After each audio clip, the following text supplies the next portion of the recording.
കണ്ടില്ലേ, ഇതാണ് നമ്മുടെ ഒളിഞ്ഞു നിൽക്കുന്ന കോവൽ. ഇതുണ്ടോ? പെട്ടെന്ന് നോക്കിയാൽ നമുക്ക് കാണാനേ ഒക്കത്തില്ല. മാവിൻ്റെ ഇലയാണ് എല്ലാം. പുതിയ പുതിയ തണ്ടുകളിങ്ങനെ വള്ളി വീശി വരുന്നുണ്ട്.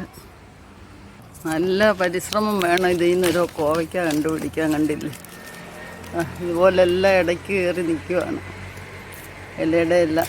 അതാണ് നിന്ന് വിളഞ്ഞു പോയത്. ഇതെല്ലാം ഞാൻ ഇന്ന് പിച്ചെടുക്കും.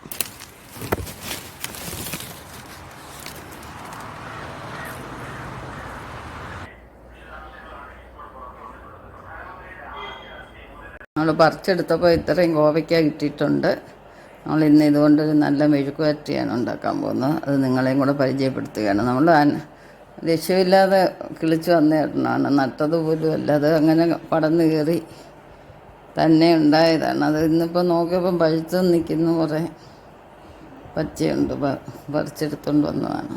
നമുക്കിത് ക്ലീൻ ചെയ്ത് അരിഞ്ഞെടുക്കാം. കോവയ്ക്കെല്ലാം നല്ല വൃത്തിയായിട്ട് കഴുകി എടുത്തിട്ടുണ്ട്.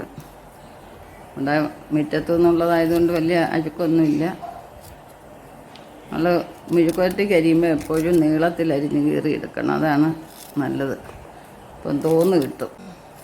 കോവയ്ക്ക നല്ലൊരു പച്ചക്കറിയാണ്. ഉദര സംബന്ധമായിട്ടുള്ള എല്ലാ രോഗങ്ങൾക്കും നല്ലതാണ്.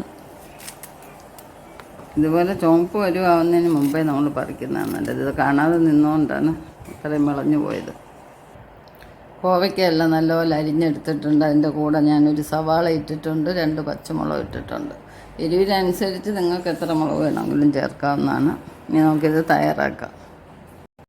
എണ്ണയെല്ലാം ചൂടായിട്ടുണ്ട്. നമുക്കിതിലേക്ക് സ്വല്പം മുളക് പൊടി ഇടാം, കറിവേപ്പില ഇട്ട് കൊടുക്കാം.